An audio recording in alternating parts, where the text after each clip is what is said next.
Hello from China. Let me show you the United States products in my home. Nothing. Do you have something from China in your home? Welcome back. Welcome back to Kenton and Habiba. Today we're going to be talking about tariffs and specifically how they're going to affect you personally. I'm just going to be asking a few questions, but Kenton is going to lead this discussion.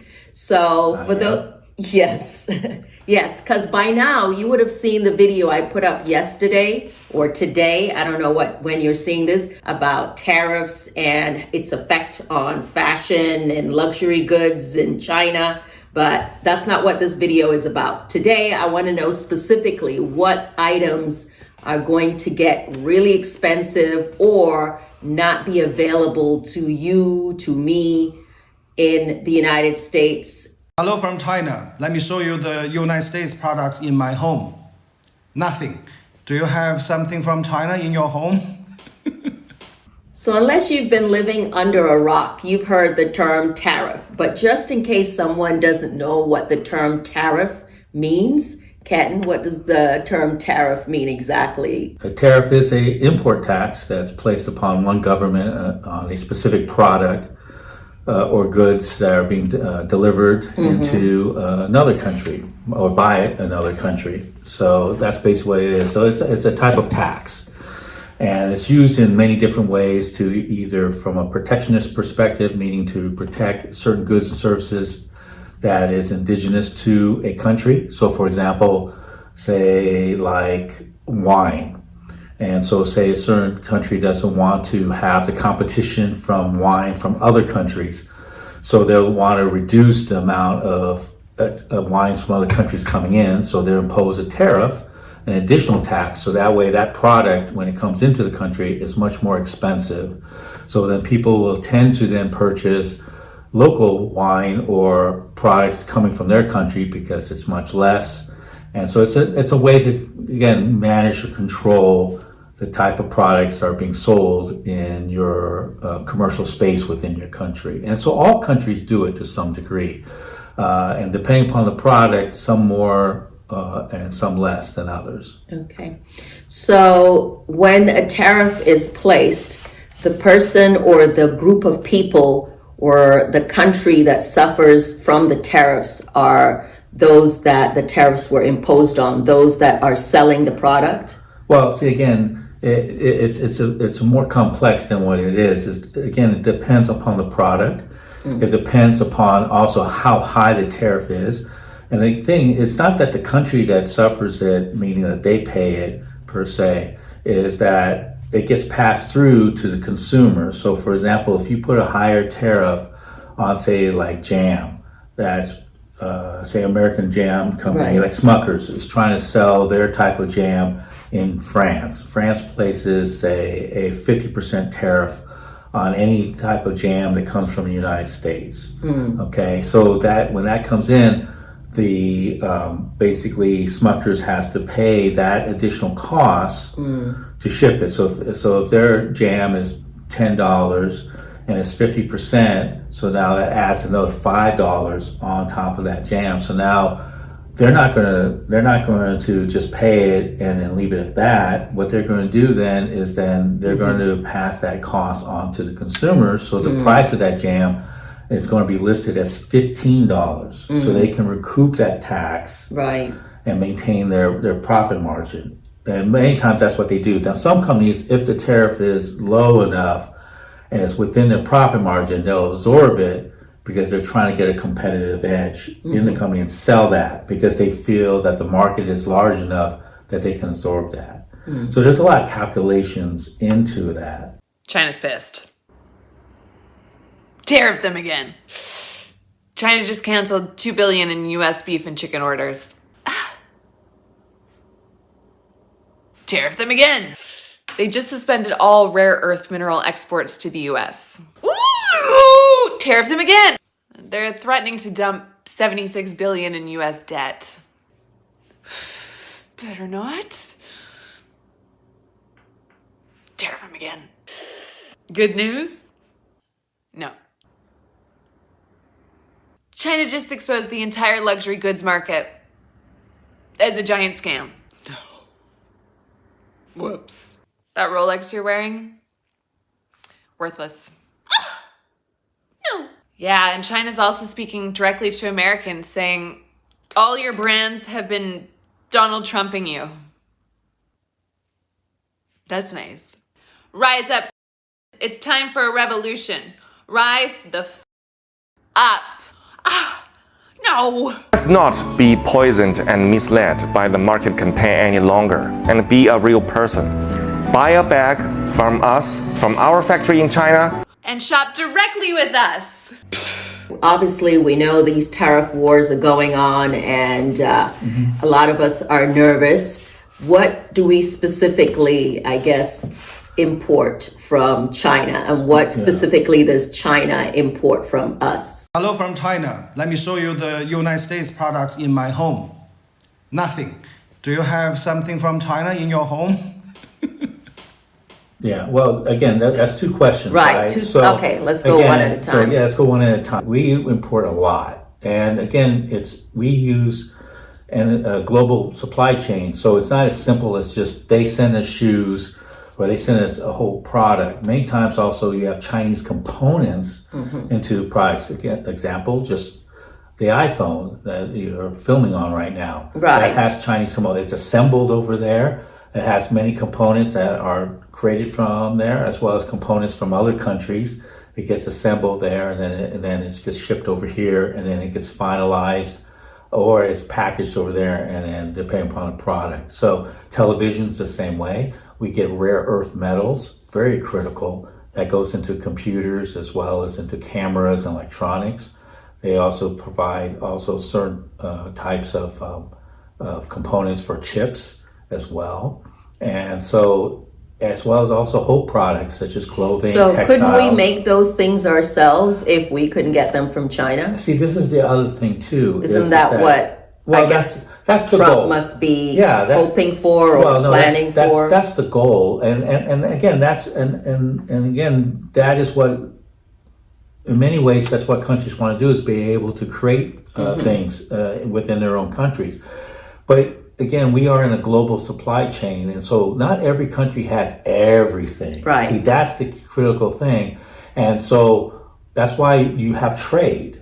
So we're not an island, even though many times we like to think so, but we're not an island, and so we have to have different components that we get from other places that we either put together or we need to have put together in order to maintain costs, as well as to have affordable products. All right, so you said electronics, Well, you technology, got electronics, obviously. technologies. You got clothing. You have even utensils, just components of metalware.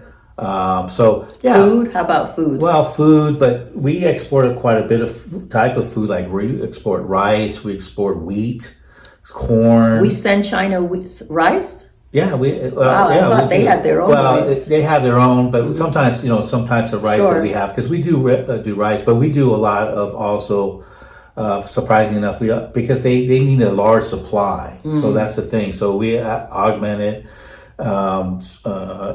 soybeans, stuff like that. We actually do soybean, corn. So we do wheat. So we do a lot of agricultural. And that's one of the things that China has put tariffs on our agricultural. That goes always back to Trump 1. Okay, China, you want to get in a trade war with us? We're going to put over 100% tariff on all of your exported goods. How you like that? All right, cool. Fine by me. Why don't you care? Yeah, your American companies that claim to make everything in America actually just repackage what we manufacture and then charge your American consumer over 1,000%. So we'll just sell directly to them and they'll actually save a lot more money. So thanks for that. Wait, what? What are you talking about? How? Lululemon charges $100 for a single pair of leggings. They can get the same exact thing from us for $3 to $6. 100% tariff, they're still getting an 80% discount. Wait, but that's not fair. And you don't even want me to get started on your luxury products like Louis Vuitton and Birkenstock that charges $3,000 a bag, where we make it for them for a fraction of the price. And get this, you have a loophole where tariffs don't apply for your Americans that consume under $800. Americans might be able to do that if they knew how to contact the manufacturers. That's the best part. All of us Chinese manufacturers are going on TikTok and telling you Americans exactly where and how to buy their favorite products.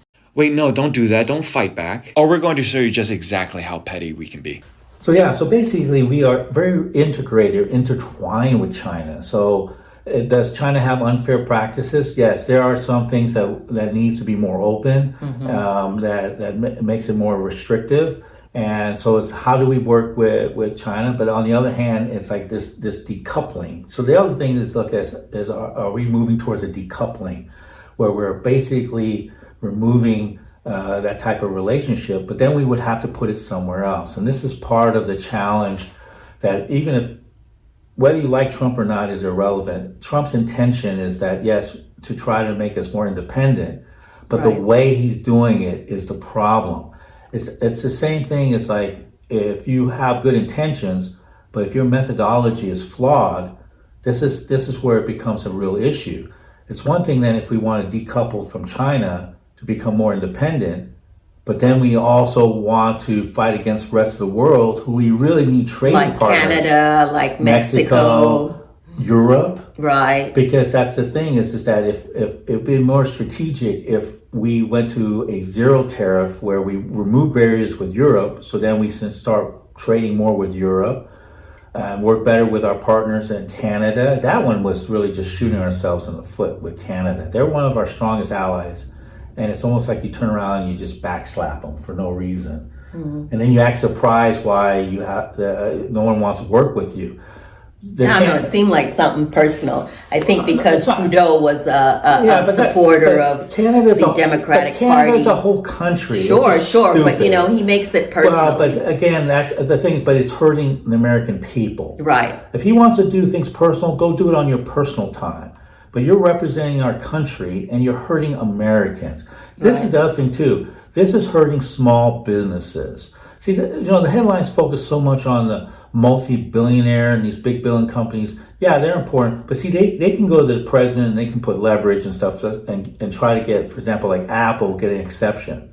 But you got small businesses. And when we say small, even small businesses that are up at $1 million, $2 million, but they don't have a market capitalization of 500 million or more, so they don't have a direct line to Trump. So the key things is that you have businesses that have very short supply chain that resell or, for example, baby goods, cribs, right, clothing, a lot of furniture, and so we want to bring those things back, but they take time. And the thing is that a lot of these small businesses, they have just-in-time supply chain processes, meaning that they fill their orders when they have a sale. So they don't keep large inventories.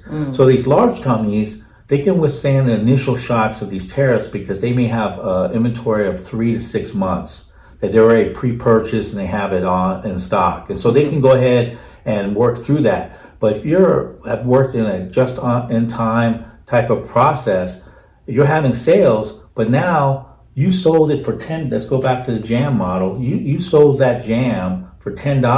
Right. Now you got a tariff of 50%. You can't go back to your customer and say, oh, I'm sorry, you bought it for $10. I got to charge you $15 now. Guess what? You're eating it. So that means that now you're at a loss. Okay? And now you're losing money because you have already this commitment. Right. Or you can't fulfill orders, so you got to return that money back. Right. So which is probably the best thing is then you just say you cancel the order, but now you have potentially a brand damage because you can't fill the order, and now you can't fill the order going forward unless you change prices. So it just creates a lot of uncertainty and also difficulties for these small businesses that have already built up these relationships over years, Right. and now they're gone. All right, somebody's got to be winning. Who's winning when it comes to these tariffs? What I mean by who's gaining? Yeah. Who's gaining? Well, see, this is the thing. Is that really At this time, Yeah, but really technically, no one wins in a tariff war. Okay, and that's not even just historical, but also if you just even use, say, game theory.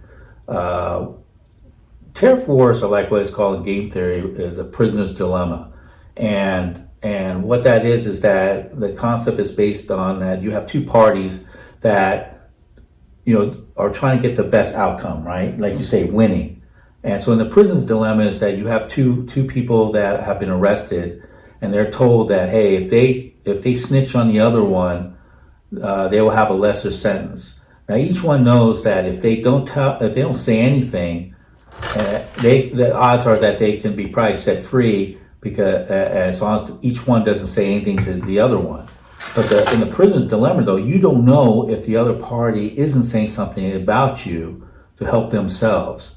So in your own self-interest, you're going to snitch on the other party to try to get yourself out of the problem. And either way, you then make yourself culpable and you become both guilty. So you both lose. That's I'm really simplifying the concept, but that's the prisoner dilemma. Ideally, you both win if you don't say anything, right? I'm not saying anything. I'm not going to snitch. The other guy doesn't snitch. And the police come with nothing and they have to both let you go. But we know if you watch enough crime stories and the news and everything else like that, someone always snitches because you're always thinking about yourself. Tariff wars are the same thing. Is that they're like prisoner dilemmas. You're holding each other hostage. And what it is that you also have your own self-interest. But really, ideally, the way to maximize is to both have free trade. But see, when you start escalating because of your own self-interest, you're hurting each other. Right. And So no one is and no one really gains at all. Because again, what happens is that each side then starts to basically destabilize trade, increases costs, increases economic instability. And economic instability leads to social unrest. Right. And that's the Potential thing. for war. And so every time you see any preceding giant significant war efforts, World War II, World War I, Right. like the Japanese invaded China, that was because the United States cut off their access to basically oil, gas, and coal in Southeast Asia. So it was all these things that creates this. Same thing with Germany expanding because seeking to have more resources. So many times, again, military conflict occurs due to economic need for expansion or preservation. Right. It is not helpful because especially when you're doing it in a very shotgun approach, and we see that it shocks the markets, and it's not just about stocks. We also saw bonds, which just affects interest rates. The thing is that we won't really see the major impacts. You see some in the short term, but you'll start seeing in about 3 months, because what happens again is that the supply chains will start breaking down, because what is you still have inventory that can absorb some of this, Right. but it'll start going up. And you're particularly going to see it in areas like the dollar store. You're going to see it in Walmart. You're going to see it first in fast fashion and stuff like that. Right. Right. Over the weekend, China decided that they didn't care about the fact that Trump canceled the tariffs on computers, smartphones, and toys, and decided to cancel their imports of U.S. beef. And these are targeted red state attacks on our agriculture industries that are very strategically done. It's over $2.5 billion of beef exports. And despite the fact that Republicans have stated over and over again over the course of the past week that China needs us more than we need them, they went ahead and replaced us with Australian beef. Now, which state has the most number of beef exports in our country, you might be asking? The answer would be Nebraska, which, if you recall, said a couple weeks ago that they have a $4 million budget shortfall. The cancellation of beef comes immediately after China already canceled soybean imports from the United States, which directly impacts the state of Indiana. Indiana exports approximately $2.6 billion worth of soybeans, and 60% of them go to China. China replaced us with Brazil. But everything, according to Republicans, is part of a plan. It's the art of the deal. Trump is a businessman and he's standing on business. The problem is that everyone from Republican politicians to Carolyn Levitt to some dude in his garage in Topeka, Kansas, has no clue what the plan is. 3 weeks ago, according to Republicans, the plan was to encourage more domestic manufacturing in the United States. 2 weeks ago, it was to lower interest rates and to end federal income tax. A week ago, it was to end our reliance on Chinese imports. What will the plan be this week? I'm sure we'll find out. And as a reminder, Donald Trump addressed the entire nation on March 6th and said this, and to our farmers, starting on April 2nd, it may be a little bit of an adjustment period. Just bear with me. So to our farmers, have a lot of fun. I love you too. It's all going to happen. He told us all that this would happen, but you didn't believe him. And that's why we're in the position we're in right now. Our trade partners are cutting us off. The US dollar is collapsing, and we have still yet to hear a single infrastructure plan from Donald Trump. And instead of creating an infrastructure plan to rescue our agriculture industries, he has spent 21 of his first 84 days golfing. That's 25% of his time, at a cost of approximately $30 million to taxpayers. He is golfing 5 times more currently than he did in his first term. And if he keeps this up, he will have cost American taxpayers $520 million by the end of his presidency. And just in case you were wondering about that math, that is more than half of the $1 billion in USDA federal grants that he canceled. So how does this impact you on your daily life? So again, it depends upon your consumption pattern, but basically your consumable goods prices are going to start slowly creeping up, meaning that like cleaning supplies or anything that disposable goods. So you can also see it, shortly, for example, those that are going to go back to school, those that are year-round school when you have to get school supplies, and particularly the prediction is going to be in the fall. So backpacks, notebooks, pencils, just basic stuff is going to start creeping up. It's estimated that the average family is going to be anywhere from $700 to $800. Again, I think that's a conservative. $700 to $800 what? Per year, that's going to go up. Oh, But I think that's prices. conservative, because the reason why is because, again, you're talking about just, you say Chinese. Right. But the thing is that he's placed tariffs on basically every Other country, countries. even ones that just have penguins. So if those of you that buy penguin eggs, you're going to have to pay a lot. But seriously, the thing is that he's basically placing a tariffs on everybody.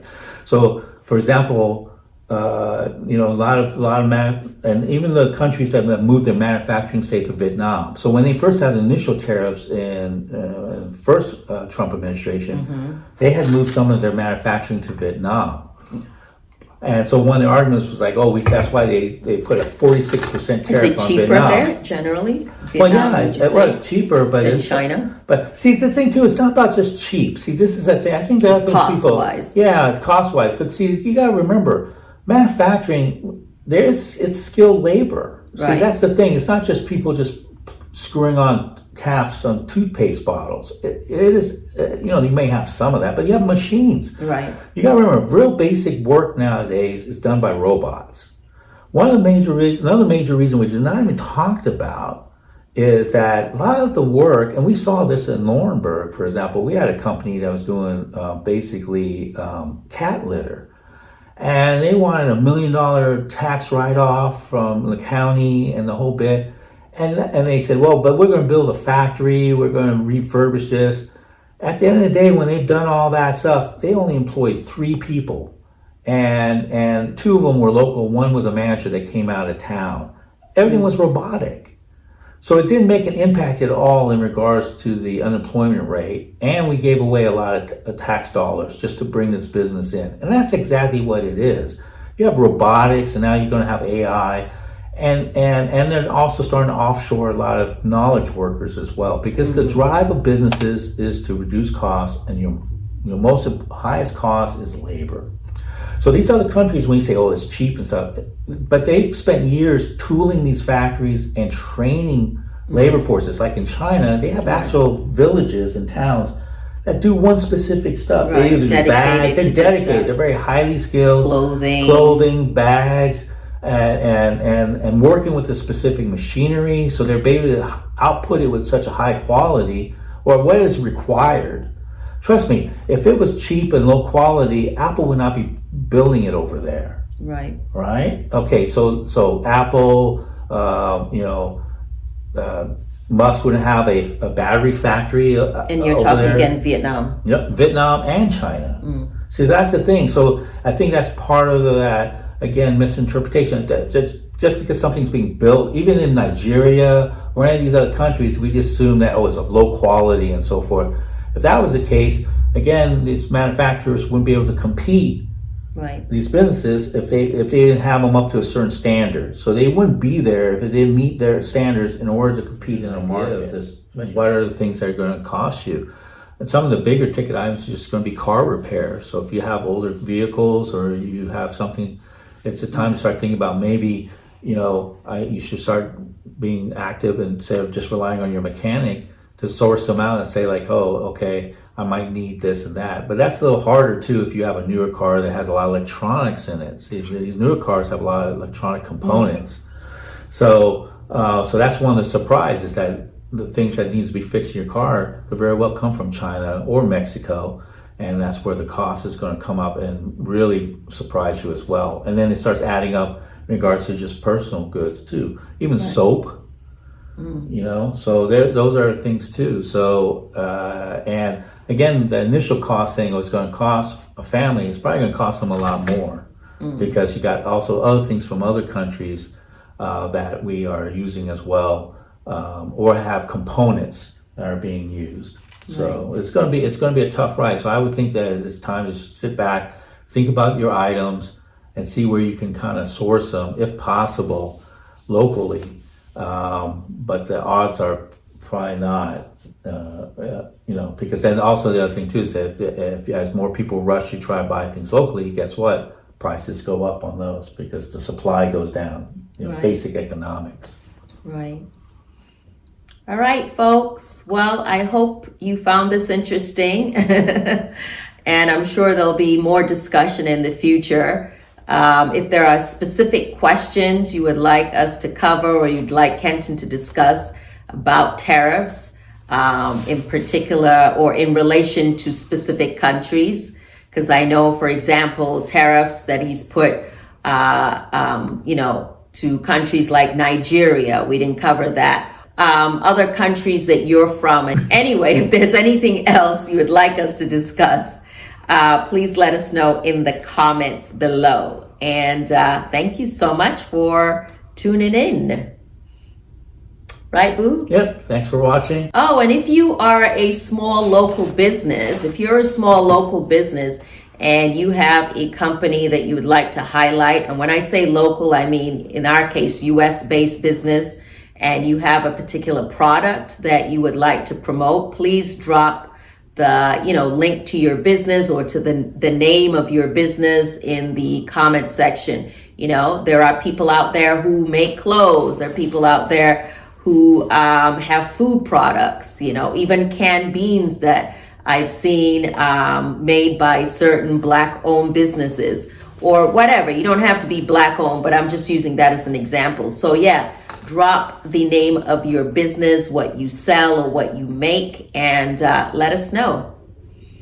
All right? All right. Well, thank you for watching, and also please remember to like and subscribe. Bye. What's life like for Chinese peasants in a Muslim village of rural China? Assalamu alaikum.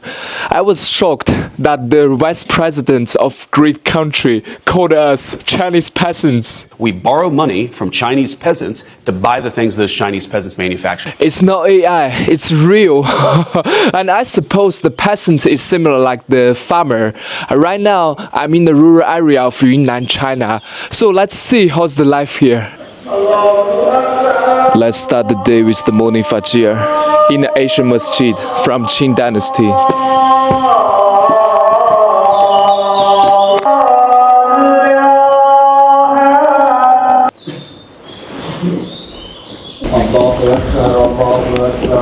Now let's go for the breakfast at the local house. It's my friend Sulaiman's house. This is very common house here in this village. Sulaiman's wife. This is the living room. Oh, look, the calligraphy. 念礼斋课朝. This is 5 pillars of Islam in Chinese. Quran in Chinese translation. And pu'er. This tree made with the pu'er, cowbell. This is typical breakfast here in Yunnan. This is the minced beef. And this one is the fermented beef. Similar process like the dry aged beef. Here they called 牛干巴. And also the rice noodle. Wow. Mouth-watering. We put some pickled vegetables, wild mushrooms, a bit of chili. This is the Sichuan pepper oil and garlic. Wow, so good. Bismillah. Dry aged beef. Bit salty and has that kind of fermented flavor. This is the gumbong beef. Wow, this is my favorite bao. Let's see what's inside. Bismillah. Wow, it's the potato. This is local blueberry, freshly picked from the mountain yesterday. The blueberry in Yunnan is so good. Now it's the tea time and brother Sulaiman's studio. Which tea we should drink? This one is around $300 one kilo. This one like $500 and $700. This one $1,000, and this one is most expensive one. $500 or $5,000, you know, from the Asian tree. It's called Bindal, Iceland. Let's not rip him off. We just drink something around $700. This is from Yiwu Mountain. Pour the hot water in. Just 5 seconds. Look at the color. Teacup, Jianzhan. It's a very unique one. Around $100 for just 1 cup. Tea is so good. It's much better than the Americano. And this is the Chinese peasant's car, made in China. Now we are going to the Asian tea mountain. My cousin Dawood. Now it's self-driving and it's free, the software.